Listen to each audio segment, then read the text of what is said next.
This is your daily Facts Matter update, and I'm your host, Roman, from the Epoch Times. And now let's begin today's discussion over in Florida, which has just become officially the first state in the entire nation to actually recommend against having healthy children get the COVID vaccine. Now, 2 days ago, Dr. Joseph Ladapo, who is Florida's Surgeon General, during a roundtable discussion with other officials in the state of Florida, here's specifically what he said regarding the new guidance. Quote, "The Florida Department of Health is going to be the first state department to officially recommend against the COVID-19 vaccine for healthy children." And then, shortly after Dr. Ladapo made his announcement, Governor Ron DeSantis, he came up to the podium and he said that this new guidance, quote, "crystallized a lot of things that we've seen, including a failure to weigh costs and benefits, whether that's lockdowns, whether that's school closures, or whether that's even something about whether a healthy 7-year-old kid should get the COVID vaccine." Now, what's interesting to note is that this roundtable discussion, along with the announcement of the new Florida guidance, it came just a few days after 3 new studies were published, which once again brought to light the question of whether children should be getting vaccinated or not. For instance, in one of those 3 studies, researchers with the New York State Department of Health, they found that Pfizer's COVID vaccine was not effective at preventing infection among children aged 5 to 11. Specifically, after crunching all the data from the databases of 3 different states, these researchers found that Pfizer's vaccine, it dropped from being 68% effective in mid-December of last year, of December of 2021, to just 12% effective in the last week of January. Now, those numbers were in regards to infection. But then likewise, their data also showed that the protection against severe disease plummeted as well, going from 100% in mid-December to only 48% in late January. Here was the conclusion from the researchers from that particular study. Quote, "In the Omicron era, the effectiveness against cases of the Pfizer vaccine declined rapidly for children, particularly those 5 to 11 years. Then you also had Dr. Tracy Hogue, who is an epidemiologist and who's also been working on a study comparing the risks and benefits of vaccinating adolescents. And she said that the recent data which has been coming out actually undermined the arguments for vaccinating children. Here's specifically what she said, quote, "We need to make sure that we're not doing an overall harm by vaccinating children when we don't know if there's a benefit. And we have this known safety signal, which we analyzed in our paper, which is myocarditis in boys, especially more than girls. It also exists in girls and young men. And so even for boys who are previously healthy, who haven't been previously infected, we didn't find that there was a benefit. There was actually overall risk of giving them the second dose. And so these are the types of analyses that we need to do in a rigorous manner. And until we know the answer to this, and until we're sure that we're not overall doing more harm than good, we need to be able to give parents and children the choice about whether or not they should be vaccinated." However, it is really worth noting that the scientific method can sometimes be messy, and the data, it can be interpreted in many different ways. And so you also have scientists who lean in the other direction, who look at this data and say that despite the waning efficacy and the potential for side effects, the benefits still outweigh the risks. For instance, here's what Dr. Chandy John, who is an immunologist over at Indiana University School of Medicine, here's what he told us here at the Epoch Times via email. Quote, "As parents are considering vaccination, the results that show some evidence of protection against hospitalization are enough to convince me that vaccination in this age group is still appropriate with the current vaccine." And it appears that the CDC's official position is actually the same, because after Florida made their announcement, we here at the Epoch Times, we reached out to the CDC, but they declined to give us a comment, and instead, they just pointed us to their current recommendation over on their website, which says essentially that all children above the age of 5 should get the Pfizer vaccine, and that children above the age of 12 should get an additional booster shot as well because of the vaccine's waning effectiveness. Now, what's really interesting in all this, at least to me, is that amidst this situation where you have scientists disagreeing on what the data actually means, well, we are reminded of how this country actually works. Because America is set up as a constitutional republic wherein representatives, who are elected by you and me, by the people, make the actual decisions. It's not the so-called experts who are supposed to be calling the shots. I mean, of course, the experts, the scientists, the doctors, and the technical personnel, they are supposed to provide advice to the lawmakers, but it's the lawmakers who decide on public policy. And Florida, they decided to recommend strongly against vaccinating children. In fact, one day after the Surgeon General made that announcement, the new guidance was officially posted on the Florida Department of Public Health's website. You can see it up on screen for yourself. It's titled Guidance for Pediatric COVID-19 Vaccines. And in the new guidance, Florida's Surgeon General, he references how many children across the entire country have contracted COVID and then recovered, meaning that they have some level of natural immunity, and that according to many studies, having natural immunity is very effective. Then the guidance goes on to say this, quote, "In general, healthy children with no significant underlying health conditions under 16 years old are at little to no risk of severe illness complications from COVID-19. For adolescents 16 to 17 years of age, the risk of myocarditis due to the COVID-19 vaccines may outweigh the benefits. And then in a follow-up statement, Dr. Ladapo, who is again Florida's Surgeon General, he said this: healthcare practitioners need to analyze existing data on the COVID-19 vaccine alongside parents when deciding to vaccinate children. Based on currently available data, the risks of administering COVID-19 vaccination among healthy children may outweigh the benefits. That is why these decisions should be made on an individual basis and never mandated. Now, there is something else that happened here after this guidance was released that you can say was quite interesting and worthy of discussion. Because what happened was that the White House, they came out and they attacked Florida's new policy as being absolutely no good. Here's specifically what Jen Psaki said during a news briefing just 2 days ago. Quote, "It's deeply disturbing that there are politicians peddling conspiracy theories out there and casting doubt on vaccinations when it is our best tool against the virus." Now, that reaction was generally to be expected. But what's interesting is that when you search for news regarding this new guidance over in Florida, well, you predominantly find negative press, which echoes the view of the White House. Story after story, you have many news outlets, even within straight news pieces, say that this was a bad idea. Now, you might look at that and you might think that these news outlets might just have the same interpretation as the White House, which very well might be the case. But there is something else of great importance that I believe is worth mentioning as well.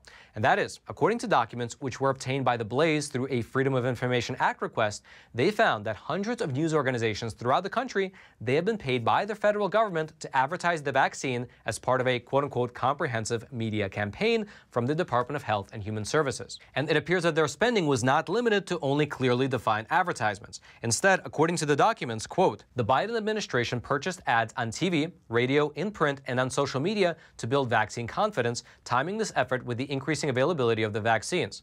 The government also relied on earned media featuring quote-unquote influencers from communities hit hard by COVID-19 and quote-unquote experts like White House Chief Medical Advisor Dr. Anthony Fauci and other academics to be interviewed and promote vaccination in the news." And then furthermore, in terms of the influencer and expert marketing that was mentioned in the statement, well, here's how it actually played out. Quote, "The COVID-19 public education campaign by the HHS also used earned media outreach, word-of-mouth marketing, with the goal of having trusted messengers and influencers speak to news organizations to provide factual, timely information and steps people can take to protect themselves, their families, and their communities." Meaning that as these newsrooms were producing story after story regarding the COVID vaccines, unbeknownst to the rest of us, taxpayer dollars were flowing directly into their bank accounts, and this was almost universally not disclosed to the actual audience within the news reports. Now, it's worth mentioning that even though these documents gave out more details regarding how these publications received the federal money and how the ads actually function behind the scenes, to be frank, this is not a surprise development, because it was already public knowledge that last year, in fiscal year of 2021, Congress appropriated $1 billion for the Secretary of Health and Human Services to spend on, quote, "activities to strengthen vaccine confidence in the United States." And so I want to be crystal clear. I'm not saying that these media outlets were lying about anything. Perhaps this federal funding was exactly aligned with what they were going to report anyway. For instance, these media outlets might have been critical of Florida's new guidance on vaccinating children, regardless of whether they received millions in federal funding to advertise the vaccine. However, I believe that as Americans, as you and me, who enjoy the right to freedom of the press and freedom of speech, well, we at the very least deserve to know about any even potential conflicts of interest within media. If you'd like to read more about either this taxpayer funding or about this new guidance over in Florida, I'll throw all those links into the description box below this video for you to check out. And all I ask in return is that you take a super quick moment to smash that like button for the YouTube algorithm. All right, I want to take a super quick moment and introduce the sponsor of today's episode, which is a phenomenal company called American Hartford Gold. They're actually my own personal gold and silver bullion dealer. And so what I do, and what I've been doing for the last 6 years, is that I take this fake money, which is unfortunately being printed into oblivion by the people over in Washington, and I get myself one of these boxes from American Hartford Gold. Let me show you. Because what I believe, and by the way, I don't give you any financial advice, I just tell you what I do, is that, I mean, even before what happened between Russia and Ukraine, well, the price of goods across the country was skyrocketing. The price of gas was skyrocketing. And now with the conflict over in Eastern Europe, well, we're seeing what? The stock market being tumultuous, the price of oil's going to the moon, and we see gold and silver doing exactly what they're supposed to be doing, acting as hedges against all these issues. So take a look at this. These are some phenomenal coins. I got some silver this month. Look, some Walking Liberty US dollars, beautiful. I don't know if you can tell how shiny and nice they are. Yeah, this is the real money right here. And what you can do is that you can order these for yourself from American Hartford Gold. They're a phenomenal company. They have great people, great staff. If you call them, not only are they friendly to work with, but if they ever have to put you on hold, well, they have Ronald Reagan's speech playing as their waiting music. So I never even mind when they put me on hold. And best of all, to our viewers, to viewers of Facts Matter, they have a promotion going on right now where depending on how much you buy, they will throw in a free ounce of silver, for every ounce of gold that you buy. So calling them is a no-brainer. Give them a call at 866-242-2352. That's 866-242-2352. Or you can text Roman to 65532.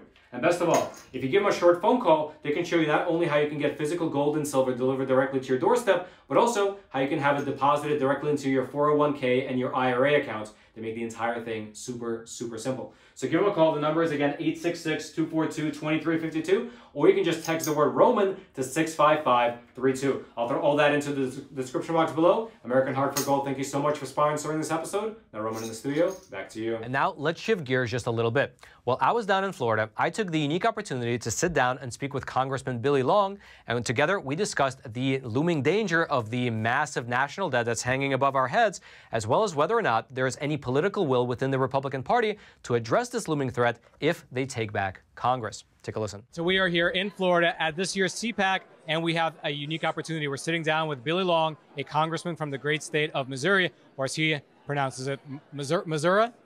That's right. Good to have you. Thank you, Roman. Can you please introduce yourself, what you did maybe before coming into Congress and what you're doing now? Okay, sure. I was an auctioneer and a real estate broker for 31 years before I ever ran for Congress, so I didn't have any political background, but I always thought that we needed people like me that had signed the front of a check, that weren't career politicians, that had hired people, fired people. And so that's why I ran for Congress. And I was 55 years old when I got sworn in, so I don't owe anybody anything. Nobody owes me anything.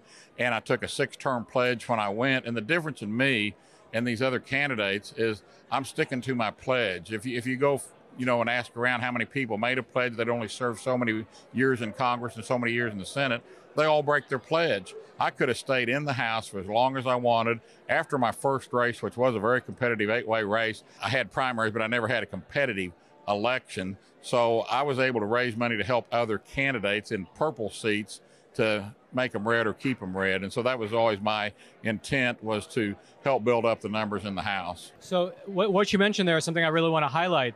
So you came in, you had signed the front of a check, you had ran businesses, you had employees. However, right now in Congress, the thinking seems to be not business-like at all, in my opinion. About a month ago, we crossed the $30 trillion national debt mark. However, if you actually add in the unfunded liabilities, the Medicare, the Medicaid, the Social Security, the pensions that are going out to the military officers and the government officials, I read an estimate that it's closer to $160 trillion. That's the national debt. What's your opinion about that? Of course, as both a member of Congress and as a business owner, a former business owner, like what's your opinion? That seems unsustainable to me. What do you think? I was very close with President Trump, and I don't have the best Trump voting record of anybody running this race because some of those big packages they want to put through, I'd always say no. I'd vote no on them. And if you can't say no, how are you going to get the debt under control ever? And it's easy just to go along, to get along. Continuing resolutions, I may have voted for 1 or 2 for extenuating circumstances over the years, but I don't believe in continuing resolutions. I think we need to budget, which is something we don't do in Congress anymore. And we need to be extremely mindful of the taxpayers' pocketbooks, and we're not. We don't care at all the way that it's been run lately. So I think that Marsha Blackburn, when she was in the House, she was one of my colleagues in the House, now a very great senator from the state of Tennessee. She'd always put forth a 1% reduction across the board. I'd always vote for it. Wouldn't go anywhere, but that's the type of things that we have to look at, look outside of the box and figure out somebody said, well, our kids and grandkids are going to be paying this down. And one guy said, we're paying for it right now. So it's ridiculous to just think you can keep writing checks that won't clear and expecting them to clear.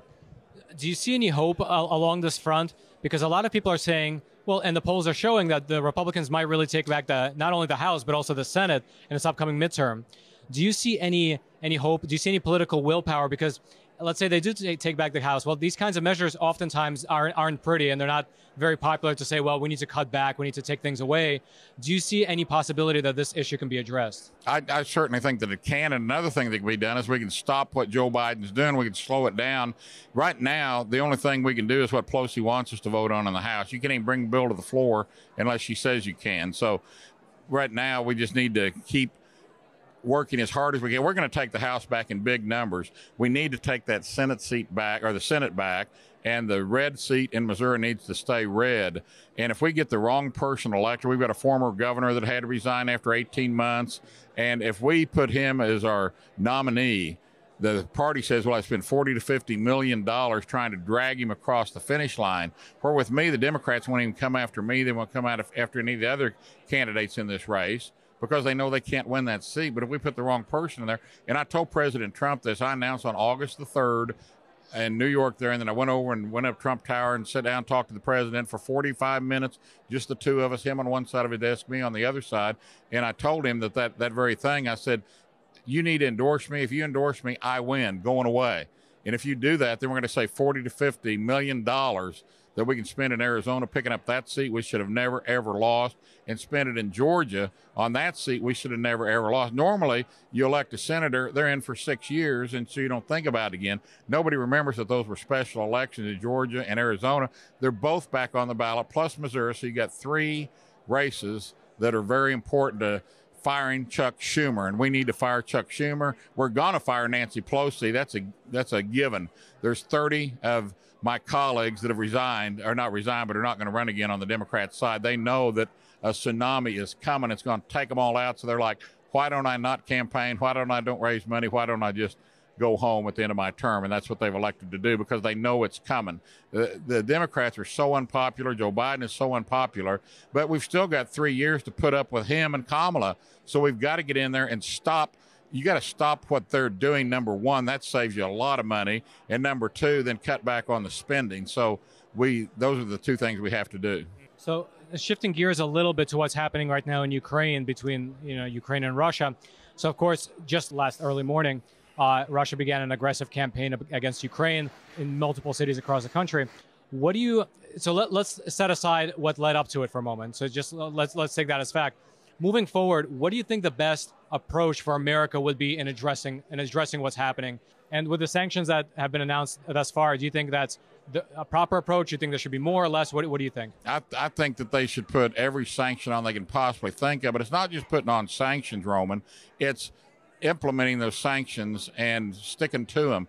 North Korea is the most sanctioned country in the world, but nobody implements the sanctions. Nobody cares about it after you say, I'm going to sanction them. So we need follow-up on this, and we need to do it in their energy sector where it really, really hits them. But when we're a net importer of energy instead of a net exporter like we were on January 19, 2021, then that becomes a problem. We're buying oil off of Russia, so what are we going to tell Putin?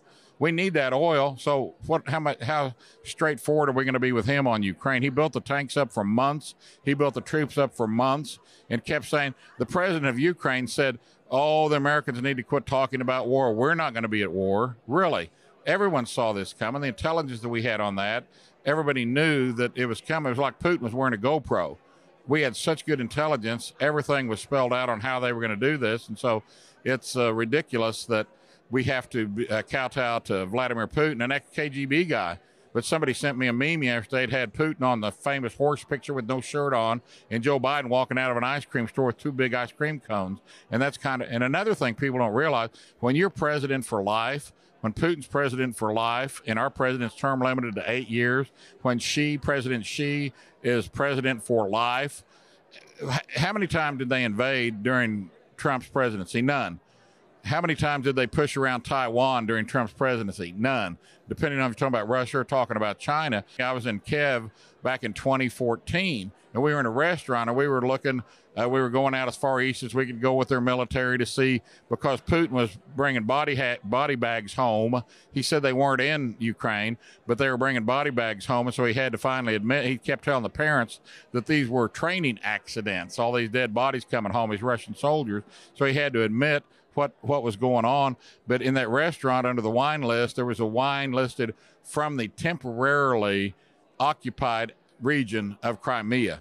This is 2014. I thought, I don't believe that's temporarily occupied. And now you see what he's doing with further aggression, killing people indiscriminately for no good reason other than he wants to rebuild the old Russia and redraw the lines over there. And everyone just standing around watching it happen. But if we're going to send troops anywhere, the first place we need to send them is our southern border. I went down there with President Trump back in April of 2021. After he was out of office, we were down there like April 30th, I believe. And you don't even have to go to the border like Trump and I did to see the problem. All you got to do is sit in the McAllen airport and watch them loading hundreds and hundreds of illegals onto commercial airliners sitting right next to me and you. They've got a big manila envelope or folder around their neck with a white string tied around to hang from their neck, and they've got their instructions when they land, what to do or what to say or what to try and translate to people. And they get free cell phones, free hotel. They don't even tell these city fathers that they're coming. So we need to implement border security here. We're worried about Ukraine's border. Let's worry about our border too. Yeah, that's a great point. However, just before we move on. Now, that was not the full interview. If you'd like to watch that interview in its entirety, as well as a plethora of other phenomenal content, you can do so over on Epic TV, which is our awesome no-censorship video platform. The link to it will be right there in the description box below. And also, if you click on that link and use promo code Roman, you can get a 14-day free trial to see whether you like it. And I hope that you do. I hope that you continue after your 14-day free trial. I hope you subscribe and even spread it to your friends and family so that the facts can be spread ever more widely across this great country.